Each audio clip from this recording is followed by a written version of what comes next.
지난 주일날 드렸던 우리 영화 설교에 대한 그 뒷이야기, 지난 주일날 말씀드리지 못했던 이야기 계속해서 말씀드려보도록 하겠습니다. 나중에 혹시 이제 유튜브로 이 설교를 보시는 분은 이 영화 설교 주가 일하시네 요거를 보신 후에 이 설교를 들으시면 더 좋겠습니다.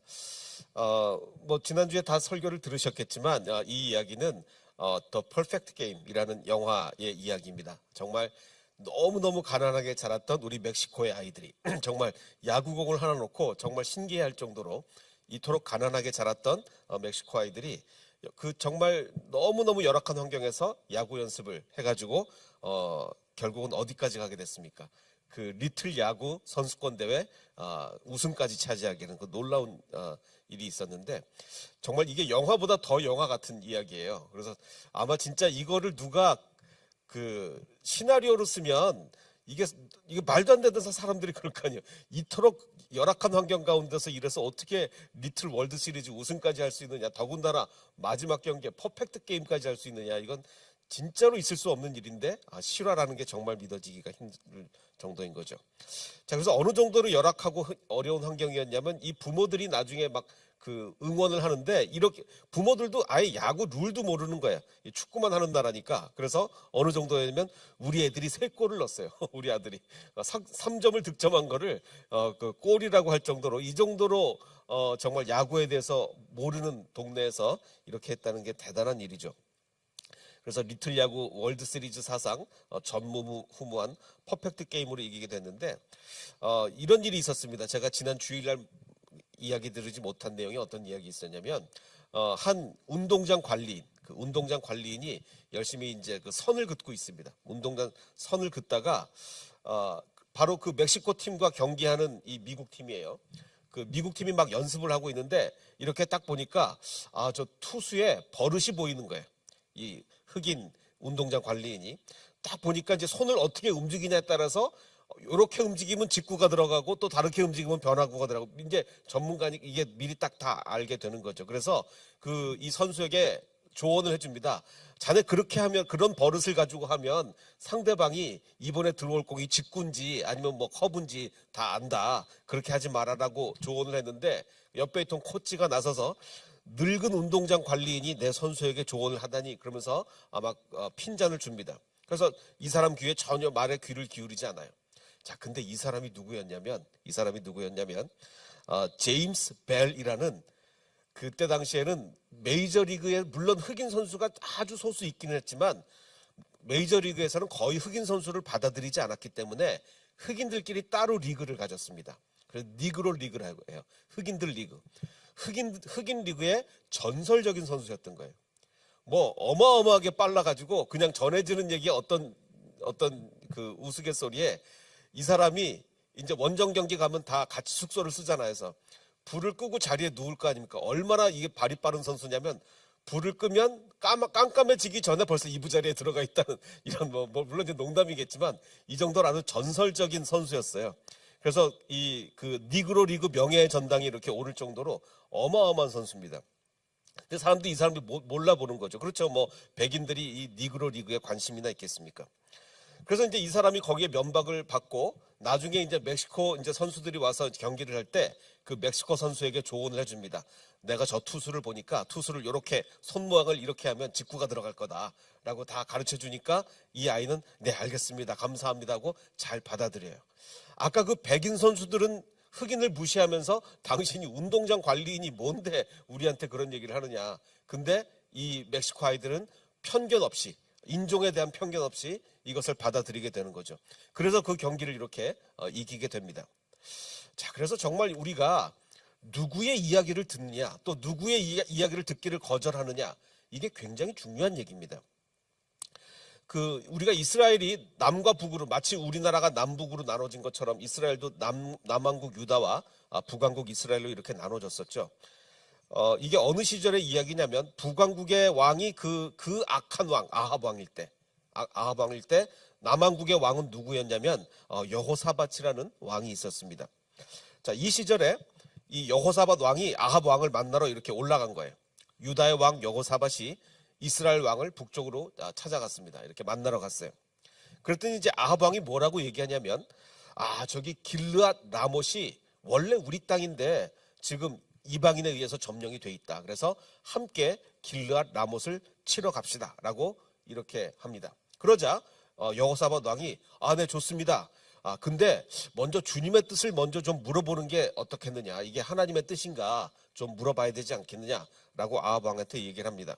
그러자 아합 왕이 오케이, 그러면은 선지자들에게 한번 물어봐야 되겠다라고 했는데, 선지자를 몇 명을 동원을 해서 물어보냐면 무려 이스라엘 왕은 예언자 400명, 400명가량을 모아놓고 그들에게 이렇게 묻습니다. 과연 저 길르앗 라못을 치러 가는 것이 하나님의 뜻이겠느냐 묻습니다.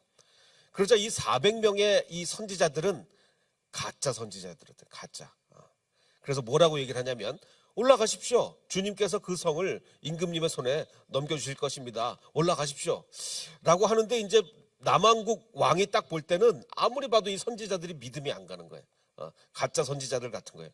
그래서 이제 뭐라고 얘기를 하냐면, 북왕국 아합 왕에게 저 400명 말고 이 밖에 우리가 물어볼 만한 또 다른 주님의 예언자가 없습니까? 라고 하니까 아합 왕이 한 명이 있기는 한데 미가야라고 하는 예언자가 있기는 합니다만 나는 그를 되게 매우 싫어합니다. 왜냐하면 한 번도 나한테 좋은 예언을 한 적이 없다는 거예요. 한 번도.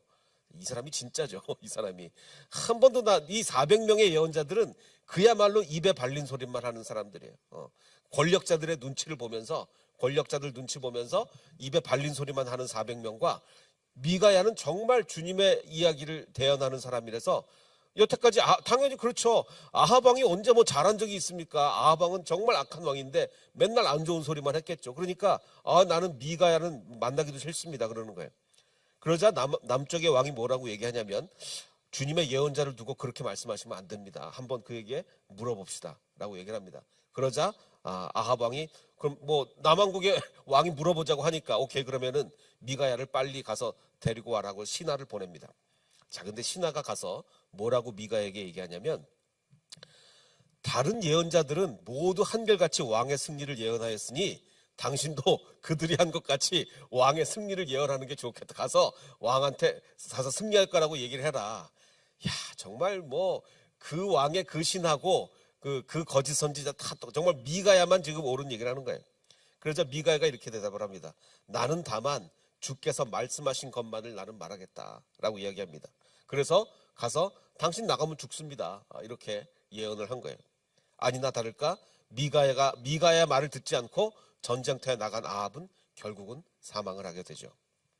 자, 그래서 중요한 것은 우리가 누구의 말을 들을 것인가. 지금 보면 유튜브에 엄청난 설교들이 쏟아져 나오지 않습니까? 정말 어마어마한 양의 설교가 있어요.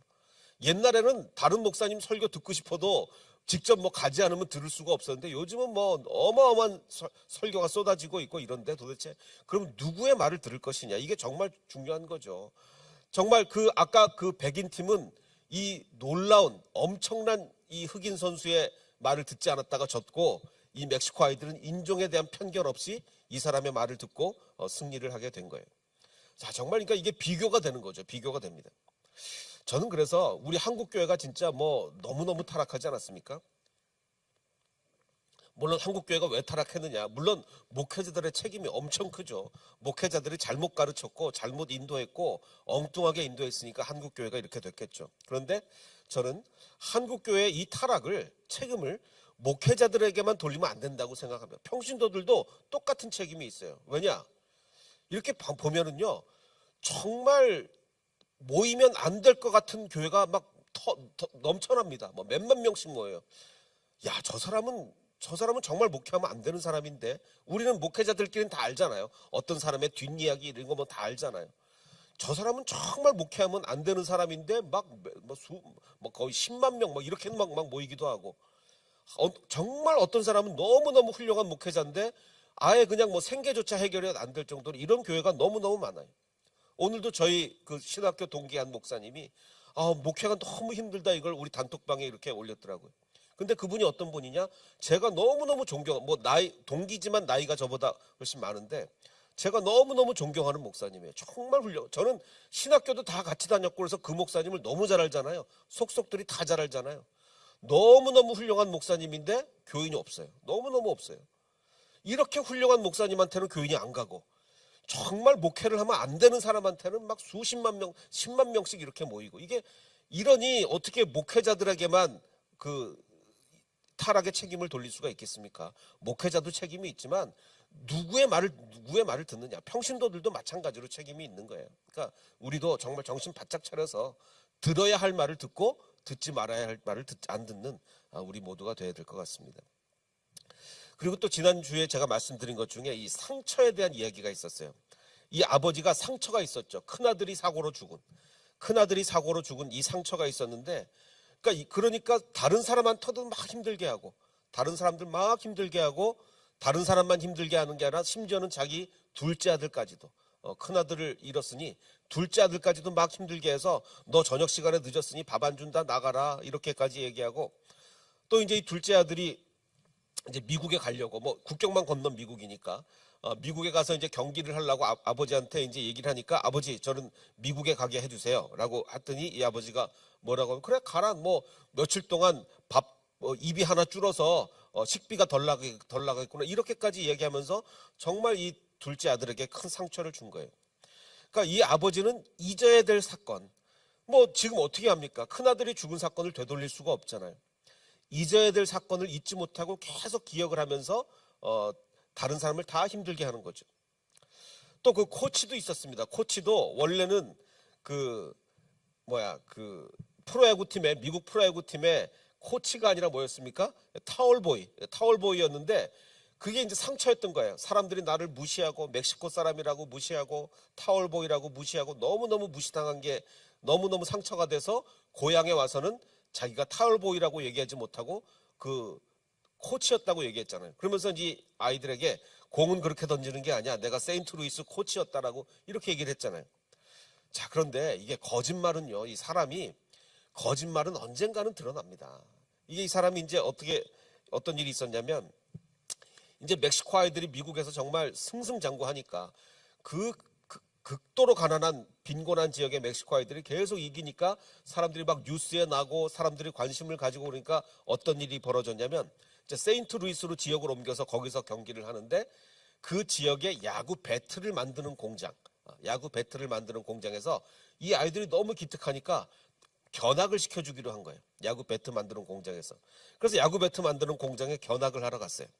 그랬더니 마침 이제 이 직원이, 우리 여러분들을 위한 특별한 그 서프라이즈를 준비했습니다. 어떤 서프라이즈를 준비했느냐? 세인트루이스 카디널스 프로야구팀 그 메이저리그 선수 2명이 여러분들께 사인을 해주러 왔다라고 이렇게 얘기를 하는 거예요. 그러자 이제 같이 간 신부님이 그 옆에 코치에게, 그래, 그러면은 자네가 거기 세인트루이스 코치였다며, 자네가 가르치던 선수들 중에 1명, 2명일 수도 있겠네, 알아볼 수 있겠나, 뭐 이렇게 이제 얘기를 한 거예요. 이 사람이 이제 큰일 난 거죠. 자기가 거기 타월보이였는데. 아니나 다를까 이 선수들이 보니까 멕시코 사람이라고 엄청 무시했었거든요. 저기 전에 일하던 멕시코 친구 아니야, 타월 좀 갖다 줘, 이렇게 막 인종차별을 또 이렇게 막 하는 거예요. 그러자 이 사람은 발각됐게 두려워서 자리를 떠나게 되는 거죠. 이게 사람이 자기가 상처받았다고 해서 계속 거짓말로 하게 되면 언젠가는 일이 드러나게 된다는 거예요. 그래서 나중에 이제 이게 들통이 나고 그러니까 신부님께 이렇게 해요. 신부님께, 이 세인트루이스 카디널스 팀이 원정 경기를 가면 호텔에서 자잖아요. 제가 같은 호텔에서 자는 걸 허락을 하지 않았다. 멕시코 사람이라고 같은 호텔에서 자는 걸 허락을 하지 않아가지고 저는 늘 버스에서 잠을 자야 했다. 이 정도로 제가 무시당하고 멸시당한, 그러니까 이 상처가 계속 남아 있었던 거예요. 근데 이 상처를 치유하느냐 치유하지 못하느냐에 따라서 이 사람의 인생이 달라지는 겁니다. 자, 제가 지난 주일날 누구에 대해서 말씀드렸죠? 그 사사 에훗은 장애인이었습니다. 오른손을 쓰지 못하는 장애인이었어요. 근데 이 사람이 자기가 장애인이라는 이 상처를 극복하지 못하고 그 극복하지 못한 상처 때문에 계속 괴로워하고 그랬느냐? 아닙니다. 이 사람은 그 상처를 극복한 사람이에요. 그 자기가 장애인이라는 상처를 극복을 했어요. 자, 그런데 또 다른 하나 예를 볼까요? 사사기 11장을 보면 또 다른 사사가 나오죠. 입다라는 사사가 나옵니다. 길르앗 사람 입다는 큰 용사였어요. 정말 싸움을 잘하는 사람이었어요. 누구랑 대조가 됩니까? 에훗. 에훗은 오른손을 못 쓰는 사람이었으니 절대로 그 자체만으로는 큰 용사가 될 수가 없죠. 오른손을 못 쓰는 사람인데. 근데 길르앗은 그 자체가 원래 싸움을 잘하는 굉장히 큰 용사였어요. 자, 그런데 문제가 본처의 자식이 아니고 기생 길르앗에게 낳은 아들이었습니다. 기생에게 낳은 아들이었어요. 그러니 서자였죠. 서자. 얼마나 또 그러니 멸시를 받고 어릴 때 상처를 받고 자랐겠습니까? 자, 그런데 이제 어릴 때부터 상처를 많이 받았을 텐데 이제 크니까 어떤 일까지 벌어졌냐면 길르앗의 이제 본처의 아들들이 자라매 입다를 이제 쫓아냅니다. 뭐라고 쫓아내냐면 그에게 이르되 너는 다른 여인의 자식이니 우리 아버지의 집에서 기업을 잊지 못하리라. 너는 나가라. 우리 집에서 나가라. 자, 그러니까 입다가 얼마나 큰 상처를 받았겠어요. 자, 그래서 이제 입다는 이제 집을 뛰쳐나와서 입다는 자기의 이복 형제들을 피해서 도망가서 돕이라는 땅에서 살게 됩니다. 근데 그 주변에 누가 모여들었느냐? 이제 건달패들이, 옛날 우리 개역 성경에는 잡류라고 했는데 건달패들이 입다에게 모여들어 그를 이제 그야말로 깡패 두목이 된 거예요. 깡패 두목이. 자, 그러던 중에 암몬이 이스라엘을 쳐들어오게 됩니다. 암몬이. 자, 그러자 이 장로들이 도저히 암몬을 이겨낼 수가 없으니까 이렇게 합니다. 암몬 자손이 이스라엘을 쳐들어오자 길르앗의 장로들이 야, 이건 입다가 아니면 이 암몬 사람들을 무찌를 수가 없겠구나. 가서 입다에게 요청을 하자. 그래서 입다를 데리고 오려고 돕 땅에 가서 뭐라고 얘기하냐면 와서 우리의 지휘관, 커맨더, 지휘관이 되어 주시오. 그래야 우리가 암몬 자손을 칠 수가 있겠습니다. 자, 그럼 입장을 한번 바꿔놓고 생각해 보십시오. 어릴 때부터 정말 무시받고 자랐어요. 어릴 때부터 천대 받고 정말 나중에는 본처의 자식들이 와서 너는 집을 나가라. 그래서 결국은 집에 쫓겨나서 나중에 깡패 두목이 되는 이런 수모까지 겪었단 말이에요. 그런데 길르앗의 장로들이 와서 자, 우리의 지휘관이 되어달라. 우리를 다스려달라. 그래야 우리가 암몬 자손을 칠 수 있겠다. 이러니 입다가 얼마나 흥분했겠습니까? 엄청 흥분을 한 거예요. 야, 정말 내가 그렇게 서름서름 받고 자랐는데 이제 내가 이 길르앗의 내가 지도자가 될 수가 있겠구나. 자, 그래서 실수를 합니다. 어떤 실수를 하냐면 무슨 수를 써서라도 전쟁에 나가서 이겨야 되겠거든요. 그래야 내 모든 과거에 이 억눌렸던 게 해방될 것 같거든요. 너무너무 그 아픈 상처를 지우려고 몰입한 나머지 전쟁 나가기 전에 서원을 하는데 뭐라고 서원하냐면 원래 그랬죠. 사람들이 큰 거를 바랄 때 큰 거를 겁니다. 하나님께 걸어요. 큰 거를 바랄 때 큰 걸 걸어요. 뭘 걸었냐? 입다가 주님께 서원을 하는데 암몬 자손을 내 손에 넘겨주신다면 암몬 자손을 이기고 무사히 돌아올 때에 누구든지 내 집 문에서 먼저 나를 맞으러 오는 그 사람은 주님의 것이 될 것입니다. 내가 번제물로 불에 태워서, 번제라는 건 불에 태우는 거거든요. 번제물로 그를 드리겠습니다. 이런 말도 안 되는 서원을 하게 되는 거죠. 사람을 제사로 바치다니 말이나 되는 얘기겠습니까? 근데 너무너무 이기고 싶었던 거예요. 무조건 이겨야 되겠다는 거예요. 그래서 말도 안 되는 걸 건 거예요. 사람을 건 거예요. 당연히 누가 나올 줄 알았겠어요. 옛날에는 그 집의 주인이 전쟁에서 승리하고 돌아오면 제일 먼저 당연히 종들이 먼저 나옵니다. 종들. 그러니까 당연히 내 종들 중에 누가 먼저 나오겠지. 그러니까 종의 목숨을 하찮게 여긴 거예요. 자기도 멸시받았으면서 종의 목숨을 하찮게 여기고 누구든지 제일 먼저 나오는 사람을 내가 번제물로 드리겠습니다. 이렇게 잘못 서원을 한 거죠. 자, 한번 보십시오. 지금 암몬 왕과 전쟁을 하면서 서원을 하는데 어떤 서원을 하냐면 암몬 신에게나 할 만한 서원. 하나님은 인신제사를 원하지 않잖아요. 근데 이 사람은 암몬과 전쟁을 하면서 암몬 신에게나 할 서원을 지금 하고 있는 거예요. 그 이유가 뭐겠습니까? 아직도 과거의 상처를 벗어나지 못해서 그래.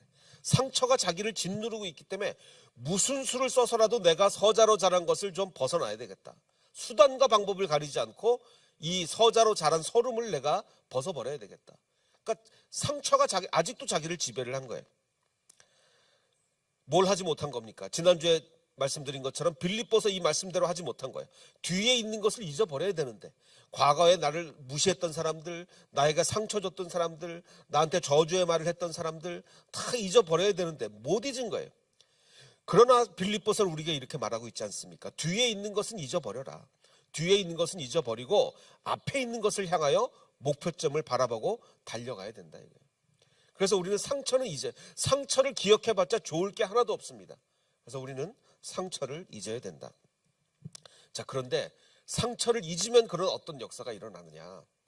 자, 아까 그 코치, 타올보이라고 무시당했던 그 코치가 이제는 아이들과 같이 지내다가 나중에는 상처를 극복하게 됩니다. 어떻게 극복해요? 자기가 스스로 고백할 정도로, 얘들아, 사실은 내가 메이저리그 코치가 아니라 타올보이였다. 이 고백은 상처를 치유했을 때 나올 수 있는 고백이에요. 근데 이 상처 치유가 언제 가능했습니까?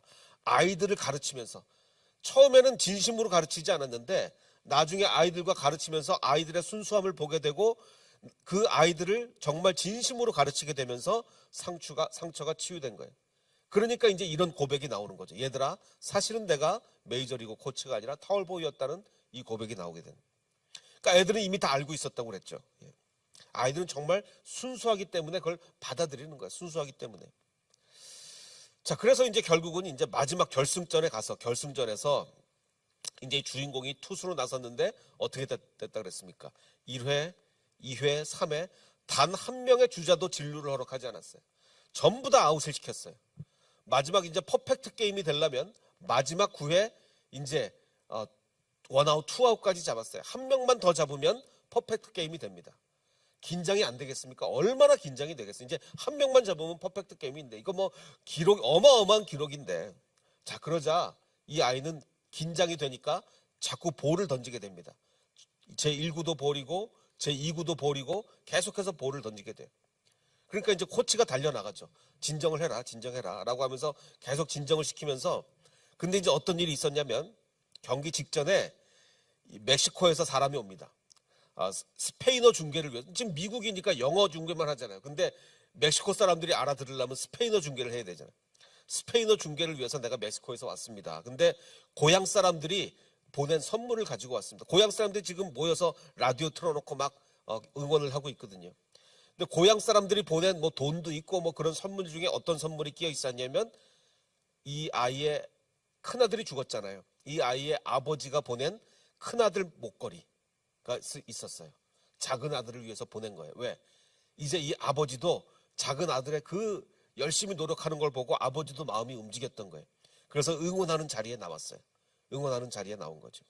그러니까 지금 이 아버지도 뒤에 있는 것을 이제는 잊어버리고, 그전에는 잊지를 못해가지고 계속 그것 때문에 아픈 상처를 가지고 자기도 괴롭고 친구들도 괴롭히고 자기 아들도 괴롭히고 다 괴롭혔는데 이제는 그것을 잊고, 그래, 내 둘째 아들이 저렇게 열심히 하고 있으니